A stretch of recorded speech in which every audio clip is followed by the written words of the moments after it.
Hand over your client list. Immediate command from management. Gwen didn't look up from her tablet as she delivered the news. Behind her, Kip shifted his weight from one foot to the other, his expensive haircut and two new suits screaming, "Fresh graduate." His lips twitched, fighting back satisfaction as he watched my face. "The transition team needs everything by end of day," Gwen continued, sliding a manila folder across my desk. "Client contact information, service histories, renewal dates, the full package." The air conditioning hummed overhead. My throat tightened. 8 years. 8 years of answering midnight emergency calls when temperatures spiked in medical storage facilities. 8 years of memorizing the peculiar quirks of 47 different industrial refrigeration systems across the region. 8 years of building relationships so solid that plant managers called me before their own maintenance teams when disaster loomed. And now this. This child was replacing me?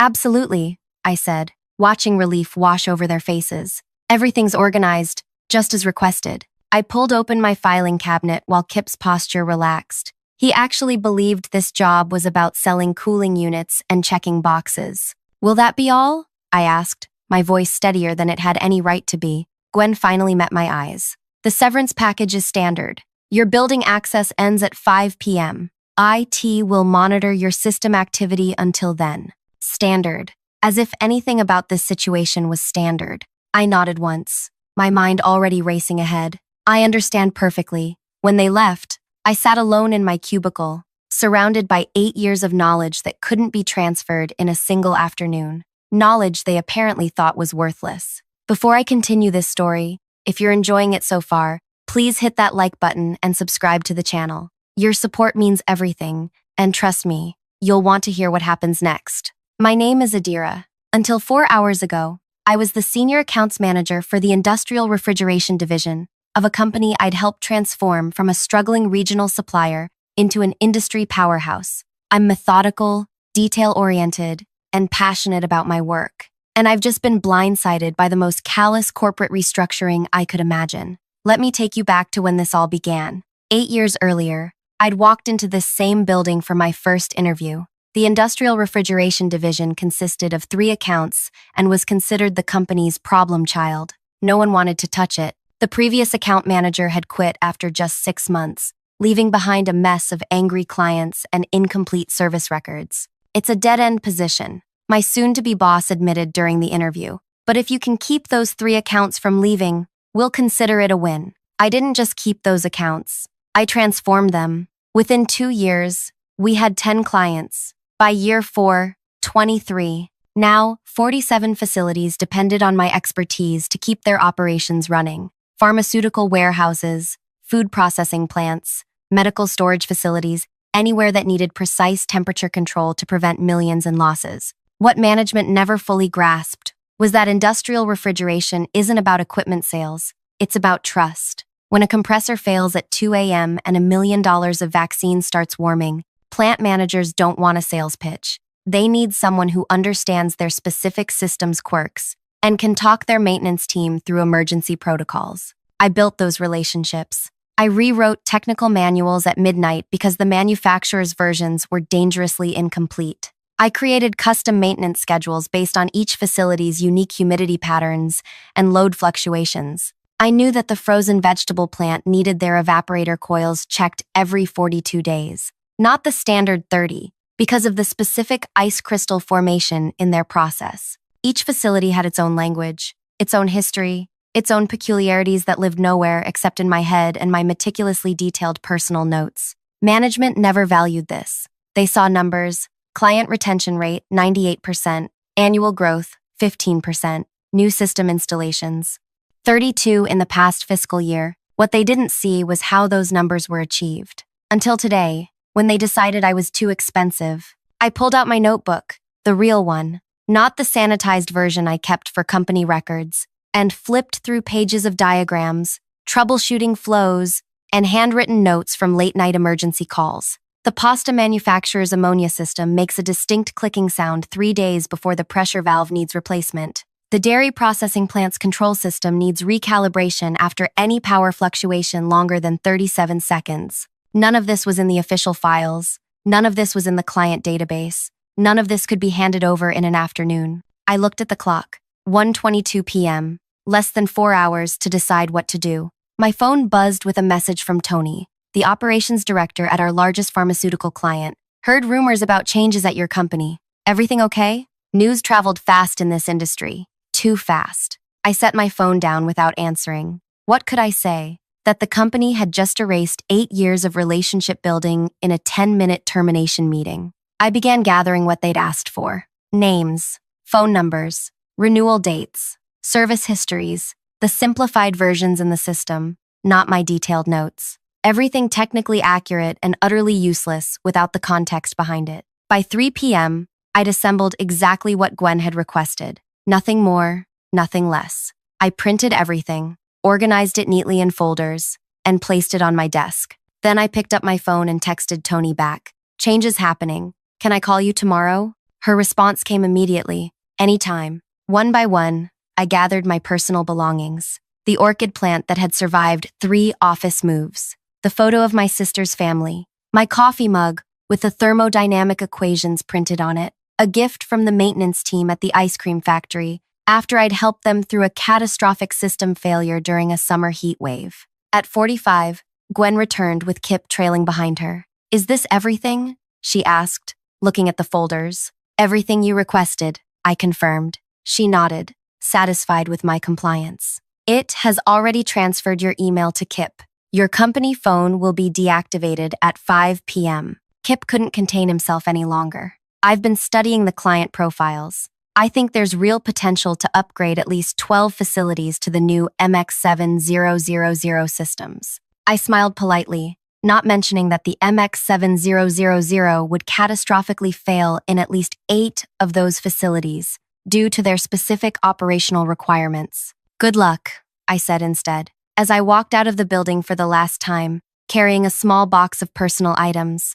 I felt a strange mix of emotions, anger, betrayal, but also a dawning realization. They thought they owned those client relationships because they had names on a list. They were about to learn an expensive lesson. The first call came 3 days later. It was the seafood processor's operations manager, Liam. Adira, what's going on? Some kid just called trying to sell us a complete system overhaul. Says our current setup is dangerously outdated. That's the exact opposite of what you told us last month. I don't work there anymore, Liam. They restructured. Silence on the line. You're kidding. The entire cold chain for our distribution network is built around your custom setup, the one you calibrated specifically for our flash freezing process. I know. So this new guy doesn't understand that changing our refrigerant pressure would cost us millions in facility redesign? Apparently not. Another pause. What are you doing now, Adira? I smiled for the first time in days, taking some time to consider my options. The second call came the next day, and the third. By the end of the week, I'd heard from 12 different facility managers, all with variations of the same story. The new account manager was making recommendations that demonstrated a fundamental misunderstanding of their operations. Then came the call that changed everything. The CEO himself, Daniel, phoning me directly on a Sunday afternoon. What did you do? His voice trembled with barely contained fury. Exactly what was asked of me. I provided the client list. Half our accounts won't return calls. The other half are threatening to terminate their service contracts. The pharmaceutical storage chain is talking about legal action over some advice Kip gave them. I said nothing, letting the silence stretch between us. 6 facilities have already terminated their maintenance contracts, Daniel continued, his professional veneer cracking. The meat processing plant's manager laughed when Kip suggested replacing their auxiliary cooling systems. Laughed, Adira. I leaned against my kitchen counter, looking out at the Sunday afternoon sunlight filtering through my apartment windows. That's unfortunate, I said finally. What exactly did you give us? He demanded. Names, numbers, renewal dates, service histories, exactly what was requested, but not the rest, he said. Not whatever magic you worked with these clients. I closed my eyes briefly. There was no magic, Daniel. Just 8 years of answering every call, learning every system, solving every problem before it became a crisis. That knowledge wasn't in your database because you never asked for it. You never valued it. We need you back, he said, the words clearly painful for him to articulate. Name your price. I almost laughed. It's not about money. Then what? A board position? Different title? What do you want? What did I want? The question hung in the air as I considered it.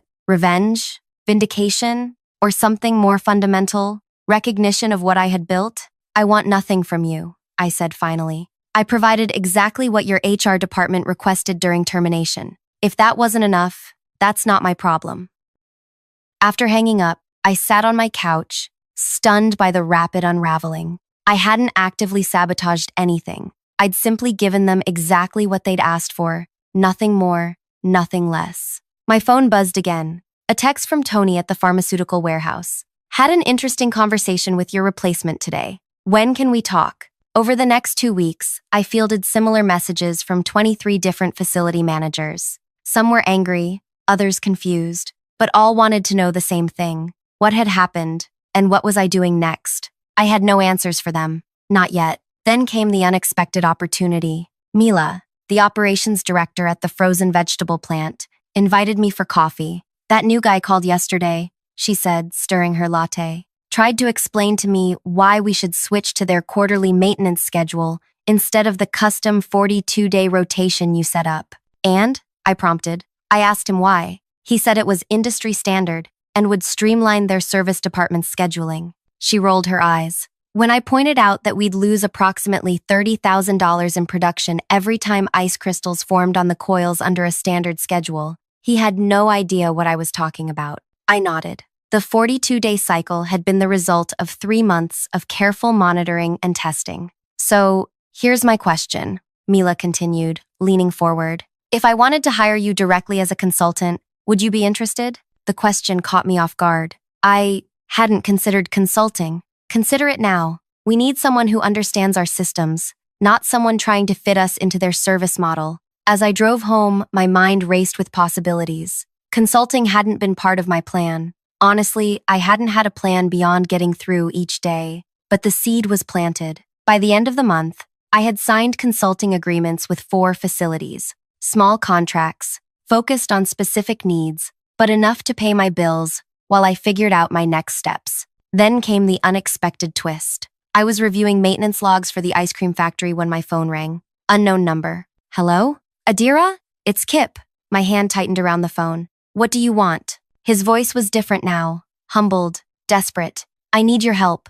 The brewery's ammonia system is showing pressure fluctuations, and nobody can figure out why. They're threatening to sue us if their production line goes down. And why would I help you? He hesitated. Because people's jobs are at stake. Not just mine, but the brewery workers too. If that system fails, they'll lose weeks of production. I closed my eyes, conflicted. The brewery had been one of my first major accounts. Their maintenance team had trusted me, learned from me. They didn't deserve to suffer because of corporate stupidity. Text me the current readings, I said finally. 20 minutes later, I called the brewery's chief engineer directly, walking him through the necessary adjustments. The crisis was averted, but my intervention raised uncomfortable questions. Was I enabling the very company that had discarded me? Was I undermining my own position by helping them? The next day, Daniel called again. I heard what you did for the brewery, he said. Thank you. I didn't do it for you. I know, but it shows what we've lost. He paused. The board is meeting tomorrow to discuss the refrigeration division. We've lost 17 accounts in 3 weeks. Kip submitted his resignation yesterday. Something like satisfaction curled in my chest, but it was hollow. People were scrambling to clean up a mess that should never have happened. What are you proposing? I asked cautiously. Come back. Double your previous salary. Complete autonomy over the division. We made a catastrophic mistake, and we know it. The offer was everything I should have wanted. Vindication, recognition, power. I'll think about it, I said, surprising myself. That night, I spread out all my notebooks on my dining table, flipping through years of accumulated knowledge. System diagrams, maintenance schedules, emergency protocols. The collective wisdom of 8 years, documented in my own handwriting because the company had never cared enough to formalize it. My phone buzzed again. Tony from the pharmaceutical warehouse. We need to talk. In person. Tomorrow. What's this about? I asked. We've made a decision about our refrigeration services, and I think you'll want to hear it directly. The next morning, I drove to the pharmaceutical storage facility, my stomach tight with uncertainty. Had they decided to stay with my former employer after all? Had Daniel somehow convinced them that things would improve? Tony met me at the entrance, her expression unreadable. "Before we talk," she said, "I should tell you that I've invited a few other people to this meeting." She opened the conference room door. Inside sat the operations directors from 12 different facilities: the meat processor, the dairy plant, the frozen food distributor, the medical storage warehouse, representatives from over a quarter of my former client list. Mila from the vegetable plant stood up. "We've been talking," she said, "about you, about what happened at your company, and about our ongoing refrigeration needs." I remained silent, unsure where this was heading. "The consulting you've done for me over the past 3 weeks has been more valuable than 3 years of standard service from your former employer," she continued. "And I'm not the only one who feels that way." Liam from the seafood processor nodded. "We've watched a company that used to provide exceptional service through you turn into a nightmare of miscommunication and dangerous recommendations.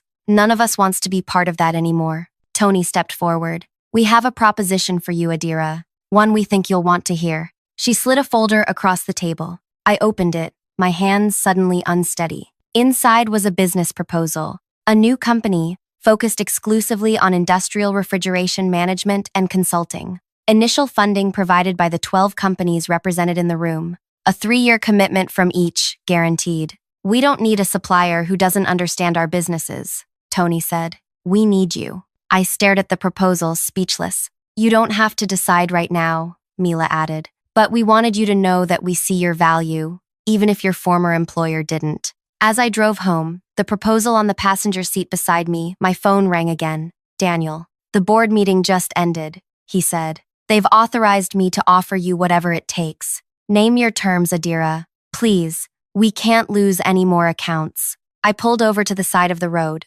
looking at the folder beside me. 2 paths lay before me: return triumphant to the company that had discarded me, or build something entirely new with clients who actually valued what I offered. "I've received another offer," I said carefully. "We'll beat it, whatever it is. It's not about money, Daniel. It never was." "Then what? Tell me what you want." I took a deep breath, my decision crystallizing. "What I want is something you can't give me. Try me. I want to work with people who understood my value before they lost it." The silence on the other end was deafening. "What are you saying?" he finally asked, his voice tight. "I'm saying that I've made my decision." As I hung up, my phone immediately buzzed with a text from an unknown number. "This isn't over. You can't take our clients. Legal will be in touch." I stared at the message, a new fear taking hold. Could they actually stop me? Did my termination agreement include non-compete clauses? Would they drag me through expensive legal battles until I gave up? For the first time since my termination, I felt a flash of doubt. Maybe I had overplayed my hand. Maybe this wasn't the clean victory I'd imagined. I called Tony immediately. "We might have a problem." "What kind of problem?" Tony asked, her voice instantly alert. I pulled off to the side of the road, engine idling. "They're threatening legal action. Something about taking their clients." "Ah," Tony said, sounding surprisingly unconcerned. "We expected that." "You did?" "Of course. That's why we had our legal team review your termination agreement before approaching you. Can you come back to the facility? There's someone you should meet." 30 minutes later, I was sitting across from Janine, a sharp-eyed attorney who specialized in employment law. She wore a simple blazer and had a stack of documents in front of her. "Your termination agreement is remarkably sparse on restrictions," she explained, pushing a highlighted copy toward me. "There's no non-compete clause, no client solicitation prohibition, nothing preventing you from starting your own business." I blinked in surprise. "That can't be right. They're a multi-million-dollar company. They must have standard protections." Janine smiled thinly. "Standard, yes. But your agreement isn't standard. It's a basic separation document that only covers confidentiality of proprietary technology and trade secrets." She tapped the paper, "Which, from what I understand, isn't relevant since the clients are approaching you, not the other way around." Relief washed through me.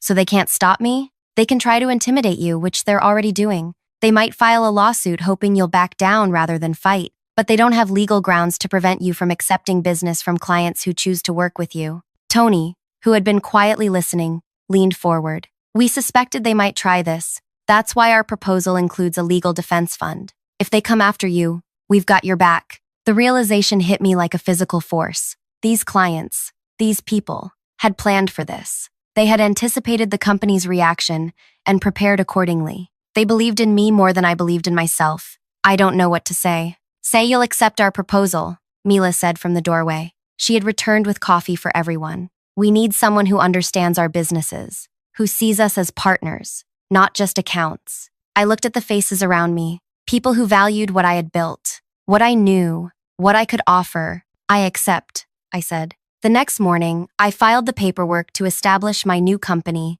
Precision Temperature Solutions. By afternoon, I had a business bank account, a temporary office space offered by the pharmaceutical warehouse, and 5 signed consulting contracts. My phone rang constantly, more clients calling, more questions about my availability, more requests for help with systems that were already showing problems under the new management. Then came the certified letter. Keys and desist, the heading blared. The company was demanding I immediately terminate all communication with current clients and return all proprietary client information. I brought the letter to Janine, who read it with an increasingly amused expression. This is bluster, she said finally. They're hoping to scare you. Notice how vague the allegations are? They don't specify what proprietary information you supposedly took because they know you didn't take anything. You provided exactly what they requested during your exit. So we ignore it? No. She reached for her laptop. We respond clearly and firmly. We establish boundaries now. Her response was masterful, acknowledging receipt of their letter, clarifying that I possess no proprietary information, had solicited no clients, and was simply responding to business inquiries from companies seeking refrigeration consulting services. It concluded with a polite but unmistakable warning about harassment and interference with legitimate business relationships. 3 days later, Daniel called again. We need to talk, he said, his voice strained. In person. I have nothing to say to you. We've lost 23 accounts in the past week. The board is demanding action. That sounds like an internal management issue. Adira, please, just meet with me. 1 hour. Against my better judgment, I agreed to meet him at a coffee shop downtown. When I arrived, I was surprised to find him already seated, looking haggard. The polished executive I remembered had been replaced by someone who hadn't slept properly in days. Thank you for coming, he said as I sat down. What do you want, Daniel? He pushed a folder across the table. A partnership proposal. Your new company handles the client relationships. We provide the equipment and technical support. We split the revenue. I didn't touch the folder. Why would I agree to that? Because we still have the infrastructure you need. The supply chain, the equipment, the parts inventory, the service vehicles. All things I can build or source elsewhere. But not quickly, not cheaply. He leaned forward. This saves you years of development while giving us back what we lost when you left. I studied his face. And the legal threats? Gone. This would be a fresh start. The offer was tempting, a shortcut to building the infrastructure my new company would eventually need. But something about Daniel's desperation made me uneasy. I'll review it with my attorney, I said, finally taking the folder. As I stood to leave, Daniel caught my wrist. One more thing. The board meeting is tomorrow. I need an answer by then, or they'll pursue more aggressive options. I pulled my hand away. Threats don't work on me anymore, Daniel.